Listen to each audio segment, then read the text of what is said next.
નમસ્કાર વિદ્યાર્થી મિત્રો, આજે આપણે એક નવા ટોપિકની વાત કરવાના છીએ જેનું નામ છે પ્રકાશનું વક્રીભવન. પ્રકાશના વક્રીભવનની ઘટના આપણા ડે ટુ ડે લાઈફનો એક ભાગ ગણી શકાય છે. આપણા રોજિંદા જીવનની અંદર ઘણી બધી ઘટનાઓ એવી બને છે જેની અંદર પ્રકાશનું વક્રીભવન અસ્તિત્વ ધરાવે છે. જેવી કે આપણે અત્યારે હાલ ચોમાસાની સિઝનની અંદર કોઈ જગ્યાએ બહાર નીકળ્યા હોય તો અમુક જગ્યાઓ એવી હોય, દાખલા તરીકે કોઈ તળાવ હોય અથવા તો પછી કોઈ જગ્યાએ એવો ખાડો હોય કે જે જગ્યાએ પાણી ભરાઈ રહેતું હોય તો ત્યાં આગળ ડેન્જર ઝોન એવું બોર્ડ મારેલું હોય છે. શું લખેલું હોય છે? Danger zone. આવો શબ્દ લખેલો હોય છે. આનો મતલબ શું છે? ડેન્જર ઝોન મતલબ કે આની અંદર ઉતરવું આપણા માટે હિતાવત છે નહીં. તો એવું કેમ? ત્યાં આગળ પણ આ પ્રકાશના વક્રીભવનની ઘટના હાજર હોય છે. એવું કઈ રીતે કહી શકાય? તો ડેન્જર ઝોન લખવાનું મુખ્ય કારણ એ છે કે એ જે તળાવ છે અથવા તો એ જે પાણી ભરાયેલી સપાટી છે એ સપાટી એની વાસ્તવિક સપાટી આપણને દેખાતી નથી.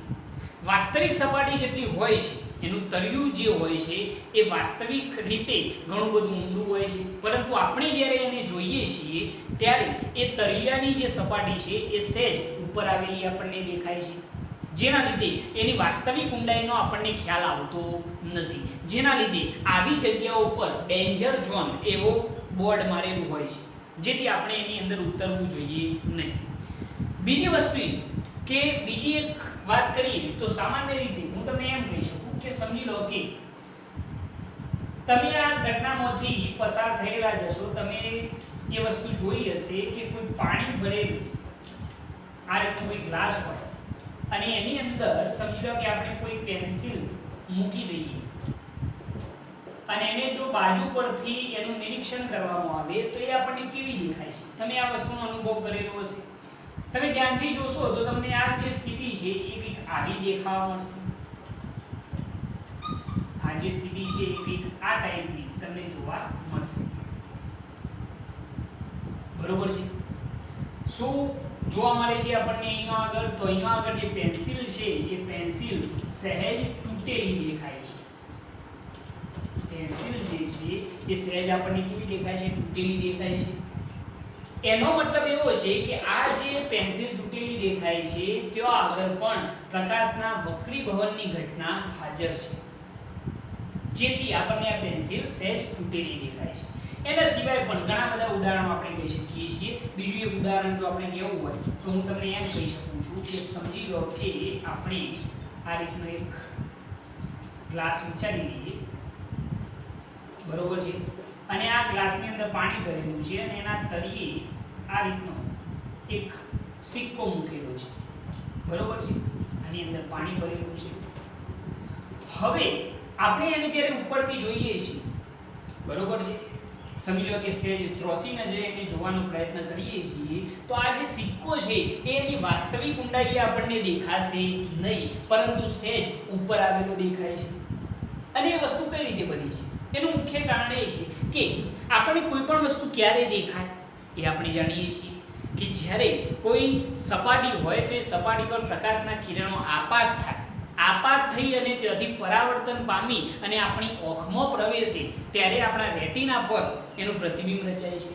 એટલે કે પ્રકાશના કિરણો અહીંયાથી જે પરાવર્તન પામી અને આપણી આંખમાં પ્રવેશતા હશે ત્યારે જ આપણને સિક્કાનું પ્રતિબિંબ દેખાતું હશે. તો અહીંયા આગળ એક્ઝેક્ટ ઘટના કેવી બની છે જરા સમજવાનો પ્રયત્ન કરજો. તો સિક્કા પરથી પરાવર્તિત થતા જે પ્રકાશના કિરણો છે એ આગળ વધી જ્યારે બે માધ્યમને છૂટી પાડતી સપાટી પાસે આવે છે. બે માધ્યમ કયા છે? એક છે પાણી અને બીજું છે હવા. જ્યારે પ્રકાશનું કિરણ બે માધ્યમને છૂટી પાડતી સપાટી પાસે આવે છે ત્યારે પોતાના મૂળ માર્ગથી સહેજ વિચલિત થાય છે, સહેજ વાંકું વળે છે. તમે ધ્યાનથી જુઓ, આ રીતે સહેજ વાંકું વળે છે. બીજું પ્રકાશનું કિરણ કેવું હતું પણ આપણે વિચારી શકીએ છીએ. આ બીજું પ્રકાશનું કિરણ છે, એ પણ બે માધ્યમને છૂટી પાડતી સપાટી પાસે આવશે એટલે અહીંયાથી સહેજ વાંકું વળશે અને આપણી આંખમાં પ્રવેશે છે. તો એ વખતે જ્યારે આપણે આ સિક્કાને જોઈએ છીએ ત્યારે સિક્કો આ સપાટી પર દેખાશે નહીં, પરંતુ એ આપણને કંઈક અહીં આગળ દેખાશે. એટલે કે સહેજ ઉપર આવેલો દેખાય છે. તો આ જે ઘટના છે સિક્કાની વાસ્તવિક ઊંડાઈ આપણને જણાતી નથી, એની અંદર પણ કોણ હાજર છે તો પ્રકાશના વક્રીભવનની ઘટના હાજર છે. જેમ જેમ તમે આ તરફ જતા જશો તેમ તેમ સિક્કો વધારે અને વધારે ઉપર તરફ ખસેલો આપણને દેખાશે અને એક સમય એવો આવશે કે અહીંનો આગળથી સિક્કો દેખાવાનું બંધ થઈ જશે. વક્રીભવનના આધારે પ્રકાશના કિરણો આપણી ઓક સુધી પહોંચશે નહીં તો આપણને સિક્કો દેખાશે નહીં. તો આ કેટલીક રોજિંદા જીવનની ઘટનાઓ છે કે જેની અંદર આપણને વક્રીભવનની ઘટના જોવા મળી છે. બરોબર છે. મેં કઈ વાત કરેલી છે તો તળાવ અથવા તો કોઈ પણ પાણી ભરેલી સપાટી હોય તો ત્યાં આગળ શું લખેલું હોય છે? Danger zone. એ કેમ લખેલું હોય છે તમને હવે એક્ઝેક્ટ ખ્યાલ આવી ગયો હશે. અને આજ પછી કદી પણ એવા પાણી ભરેલી કોઈ સપાટીની અંદર આપણે ઉતરવું જોઈએ નહીં, કારણ કે આપણને એની વાસ્તવિક ઊંડાઈ દેખાશે નહીં. આપણને તો એવું જ લાગશે કે સપાટી ઉપર છે, આપણે ઇઝીલી એની અંદરથી થઈને નીકળી જઈશું, પરંતુ એવું બનશે નહીં. એટલે એ ધ્યાન રાખવાનું છે. એના પછી પેન્સિલ સેટ તૂટેલી દેખાય છે તો એ પણ વક્રીભવનની ઘટના છે. અને સિક્કો ઉપર આવેલો જણાય છે એની અંદર પણ પ્રકાશના વક્રીભવનની ઘટના હાજર છે. હવે પ્રકાશના વક્રીભવનની જો આપણે વ્યાખ્યા લખવી હોય તો એની વ્યાખ્યા શું લખી શકાય એ જરા જોઈએ. વ્યાખ્યા ખૂબ જ ઇમ્પોર્ટન્ટ છે, 1 માર્ક્સના ક્વેશ્ચનની અંદર આ પૂછાઈ શકે છે, એટલે એને એક્ઝેક્ટ સમજજો. તો એની વ્યાખ્યા એવી છે કે જ્યારે પ્રકાશનું ત્રોસુ કિરણ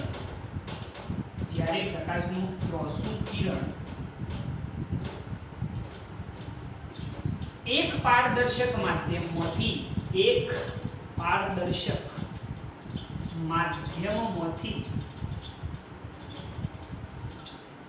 બીજા પારદર્શક માધ્યમમાં દાખલ થાય ત્યારે બે માધ્યમને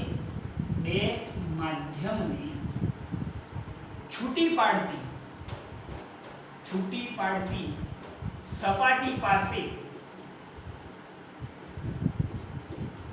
સહેજ વાંકું હોય છે. પ્રકાશના કિરણની આ વાંકા વળવાની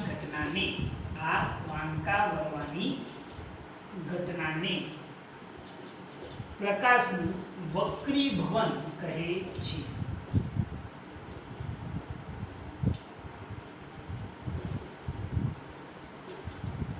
ઓકે, આ એની વ્યાખ્યા થઈ ગઈ કે પ્રકાશનું વક્રીભવન કોને કહેવાય છે. તો એના માટેની વ્યાખ્યા શું છે જરા એક્ઝેક્ટ એને સમજજો.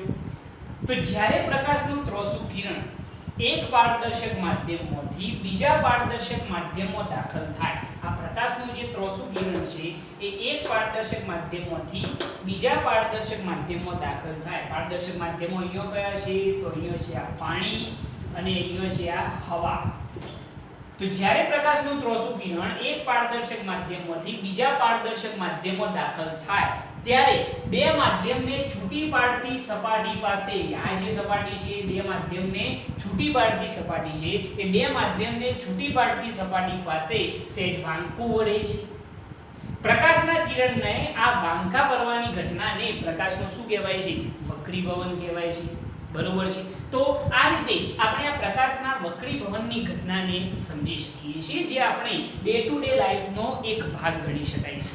બરોબર છે. આ આકૃતિ તમે દોરી નાખો અને આ વ્યાખ્યા પણ ઝડપથી લખી કાઢો.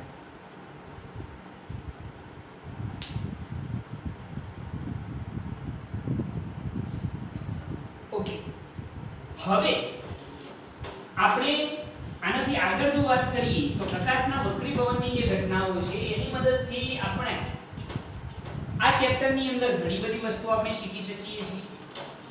એવા એક બીજા ટોપિકની આપણે વાત કરવાના છીએ જેનું નામ છે કાચના લંબઘન ચોસલા વડે થતું પ્રકાશનું વક્રીભવન. ટોપિક એવો છે કે કાચના લંબઘન ચોસલા વડે થતું વક્રીભવન. ઓકે, હવે કાચના લંબઘન ચોસલા વડે થતું જે વક્રીભવન છે એ ઘટના કઈ રીતે સમજી શકાય? બહુ સિમ્પલ એવો એક પ્રેક્ટિકલ છે જે આપણે ધ્યાનમાં લેવાનો છે. આપણી એનસીઈઆરટી ની અંદર પણ આ વસ્તુ મેન્શન કરેલી છે, એટલે આ વસ્તુ આપણે વ્યવસ્થિત સમજવી પડશે. તો એના માટે આપણે કરવાનું શું છે એ જરા જોજો. તો આપણે કાચનો એક સ્લેબ વિચારવાનો છે અને એને ડ્રોઈંગ પેપર ઉપર મૂકી દેવાનો છે, બરોબર છે? તો આપણે આ રીતે એક કાચનો સ્લેબ વિચારી લઈએ, જેને આપણે એક ડ્રોઈંગ પેપર ઉપર મૂકી દઈશું. આ કાચનો જે સ્લેબ છે એને આપણે નામ આપી દઈએ, એની સપાટીઓને A B C અને D, બરોબર છે? ઓકે.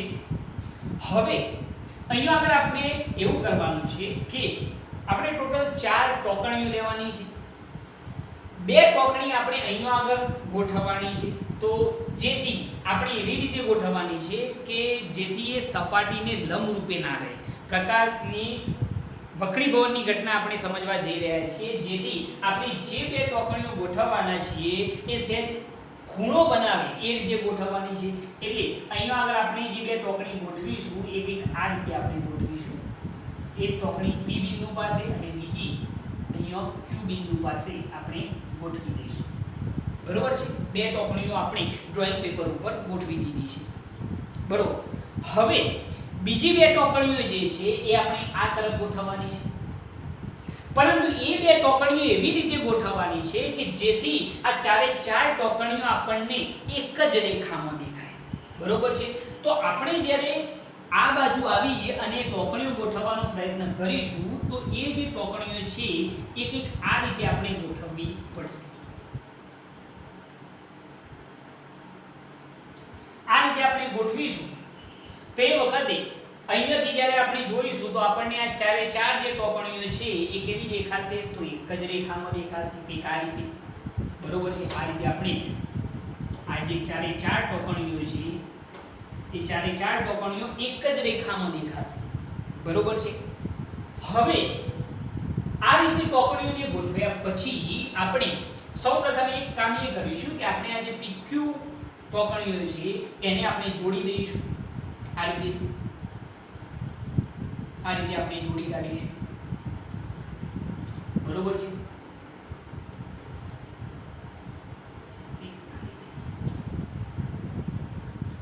ઓકે.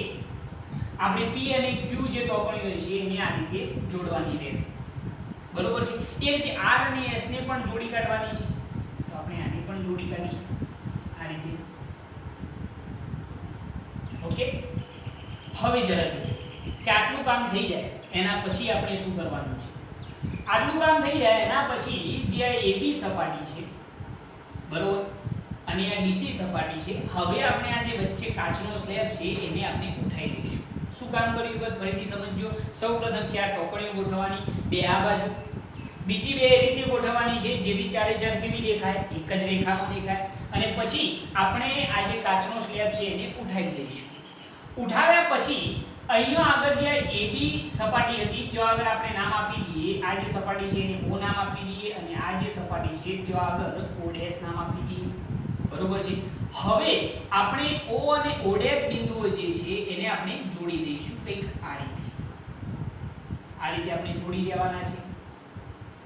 O અને O' બિંદુઓને આ રીતે આપણે જોડી દઈશું. ઓકે. કાચનો સ્લેબ આપણે ઉઠાવી લીધેલો છે. ઓકે.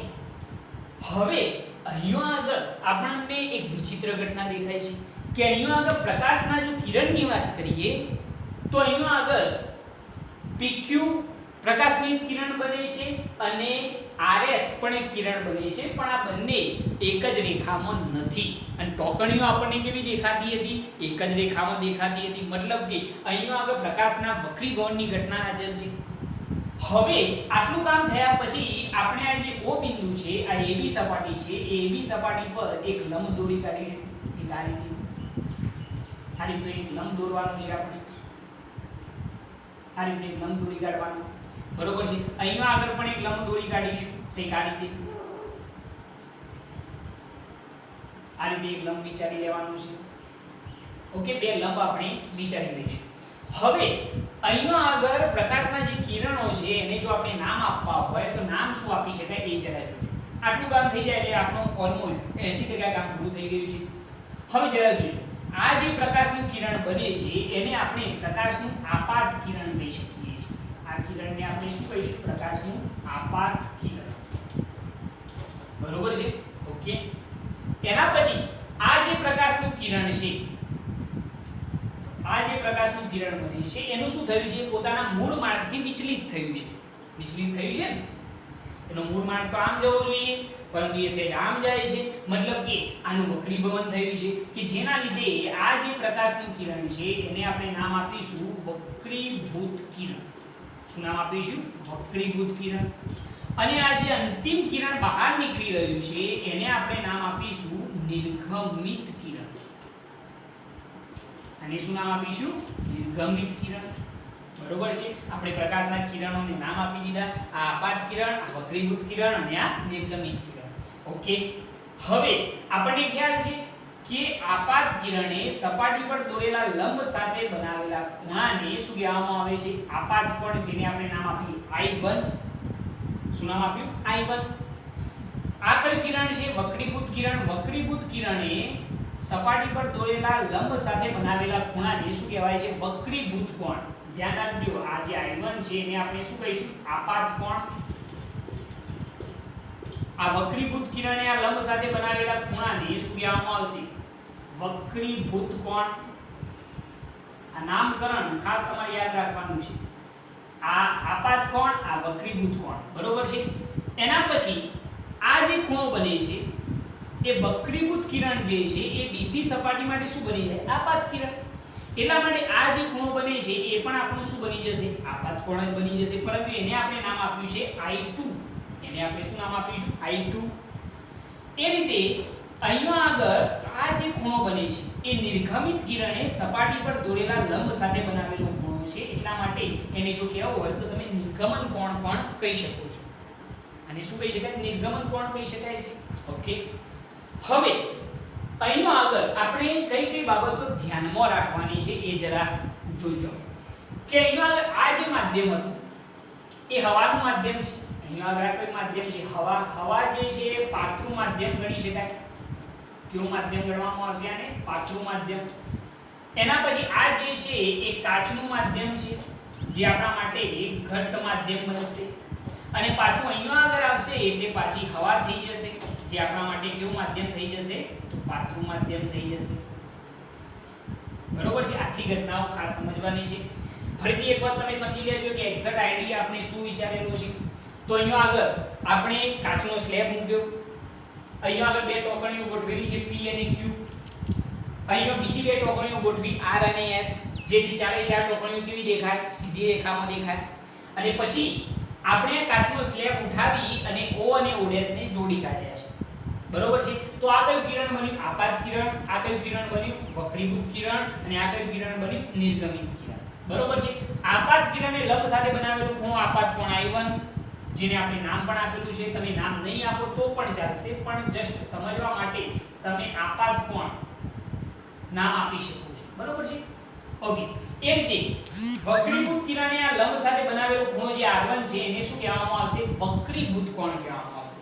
એને શું કહેવામાં આવશે? વક્રીભૂત કોણ. એને પણ તમારે નામ આપવો તો કે નામ નહીં આપો આકૃતિની અંદર તો પણ ચાલશે, પરંતુ તમને એક્ઝેક્ટ ખ્યાલ હોવો જોઈએ કે આને શું કહેવામાં આવશે. બરોબર છે?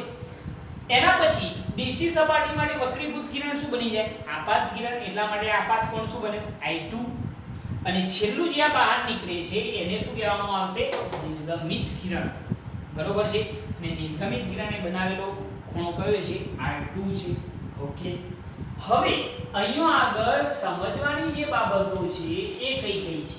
તો પહેલી બાબત કે પ્રકાશનું કિરણ એ જ્યારે પાતળા માધ્યમમાંથી ઘટ માધ્યમમાં પ્રવેશે તો શું થઈ રહ્યું છે? જરા ધ્યાનથી જોજો.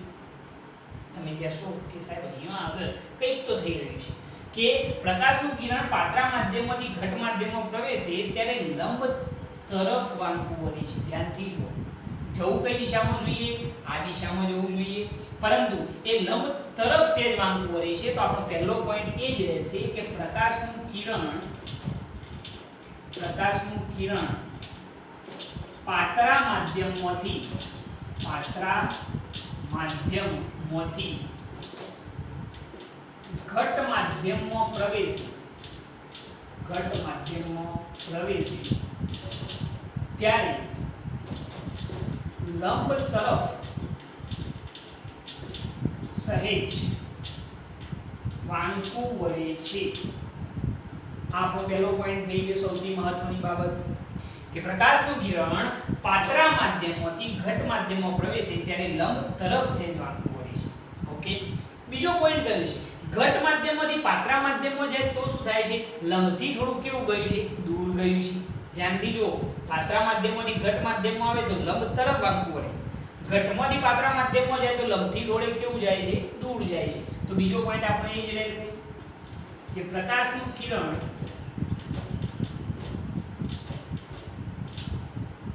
ઘટ માધ્યમમાંથી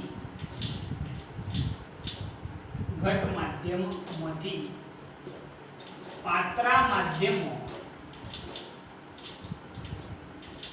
પ્રવેશે ત્યારે લંબથી દૂર ખસે છે. આ એક મહત્વનો પોઈન્ટ થઈ ગયો. આ બે પોઈન્ટો તમારે સૌથી અગત્યના યાદ રાખવાના છે કે પાતળા માધ્યમમાંથી ઘટ માધ્યમમાં આવે તો લંબ તરફ વાંકું વળે, ઘટમાંથી પાતળા માધ્યમમાં જાય તો લંબથી થોડી કેવું જશે? દૂર જશે. બરોબર છે? ઓકે, એના પછી ત્રીજો પોઈન્ટ જે છે એ સૌથી અગત્યની ઘટના છે, જે પાર્શ્વીય સ્થાનાંતર જેને કહેવામાં આવે છે. એ શું છે? હવે જરા સમજો. આ જે આપાત કિરણ છે એનું જો કદાચ વક્રીભવન ન થયું હોત તો આ પ્રકાશનું જે આપાત કિરણ છે એના દિશામાં આગળ વધતું હોવું જોઈએ, એટલે કે સાહેબ આ દિશામાં આગળ વધતું હોવું જોઈએ. બરોબર છે? આ દિશામાં આગળ વધતું હોવું જોઈએ, પરંતુ એવું થતું નથી. તમે જુઓ, નિર્ગમિત કિરણ અહીંયા આવે છે, દેખાય છે ને? મતલબ કે આ જે પ્રકાશનું આપાત કિરણ છે એ નિર્ગમિત કિરણની બાજુ પર સહેજ શું થાય છે? ખસે છે. અને ખસવાની જે ઘટના છે એને શું કહેવાય છે? પાર્શ્વીય સ્થાનાંતર કહેવામાં આવે છે. અહીંયા આગળ આપણે ઓડેસ થી અહીંયા આગળ એક લંબ દોરીએ, જેને આપણે નામ આપીએ ઓડેસ એમ. ધ્યાનથી જોજો, આ જે ઓડેસ એમ છે ત્યાં આગળ આપણે લંબ દોરેલું છે, તો આ ઓડેસ એમ જે અંતર છે એને શું કહેવામાં આવશે? પાર્શ્વીય સ્થાનાંતર કહેવામાં આવે છે. બરોબર? નિર્ગમિત કિરણ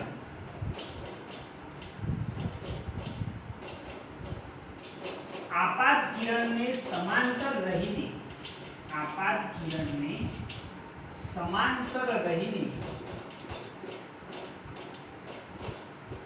સહેજ બાજુ પર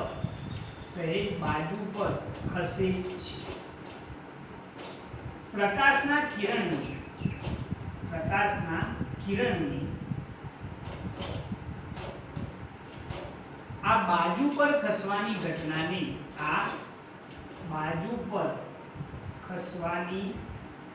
ઘટનાને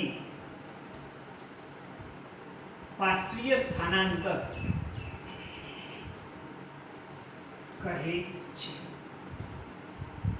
બરોબર છે? તો આ રીતે આપણે પાર્શ્વીય સ્થાનાંતરની વ્યાખ્યા લખી શકીએ છીએ. વ્યાખ્યા શું છે? તો નિર્ગમિત કિરણ એ આપાત કિરણને આપાત કિરણને સમાંતર રહીને સહેજ બાજુ પર ખસે છે. એ બાજુ પર ખસવાની ઘટનાને શું કહેવામાં આવે છે? પ્રકાશનું પાર્શ્વીય સ્થાનાંતર કહે છે. તો અહીંયા આગળ 3 પોઈન્ટ સૌથી અગત્યના છે. કયા? તો પહેલો, પ્રકાશનું કિરણ પાતળા માધ્યમમાંથી ઘટ માધ્યમમાં પ્રવેશે તો લંબ તરફ સહેજ વાંકું વળે છે. બીજો, પ્રકાશનું કિરણ જો ઘટ માધ્યમમાંથી પાતળા માધ્યમમાં પ્રવેશે તો લંબથી થોડેક દૂર જાય છે. બરોબર છે? અને ત્રીજો, પાર્શ્વીય સ્થાનાંતર વાળો પોઈન્ટ જે છે કે નિર્ગમિત કિરણ એ આપાત કિરણને સમાંતર રહીને સહેજ બાજુ પર ખસે છે, અને બાજુ પર ખસવાની ઘટનાને શું કહેવાય? પાર્શ્વીય સ્થાનાંતર. બરોબર છે? તો આ રીતે તમે આખો ટોપિક વ્યવસ્થિત સમજી શકો છો. તમારે આ ટોપિક વ્યવસ્થિત નોટની અંદર લખવાનો છે, સાથે સાથે સમજવાનો પણ છે. બરોબર છે? નેક્સ્ટ ટાઈમ આપણે એક નવા વિડિયો સાથે હાજર થઈશું, જે હશે પ્રકાશના વક્રીભવનના નિયમો. ત્યાં સુધી તમે આ વિડિયો જુઓ. ત્યાં સુધી જય ભારત, જય હિન્દ. તો આશા રાખું છું વિદ્યાર્થી મિત્રો કે કે આજના વિડીયો લેક્ચરમાં આપને ખૂબ આનંદ આવ્યો હશે, આપના નોલેજમાં વધારો થયો હશે. જીનિયસ ક્લાસીસ વિસનગરના આવા જ બીજા વિડીયો જોવા માટે લાઈક કરો, શેર કરો, સબસ્ક્રાઈબ કરો. અમારી યુટ્યુબ ચેનલનું નામ છે જીનિયસ ક્લાસીસ વિસનગર. ફરી મળીશું મિત્રો. આભાર.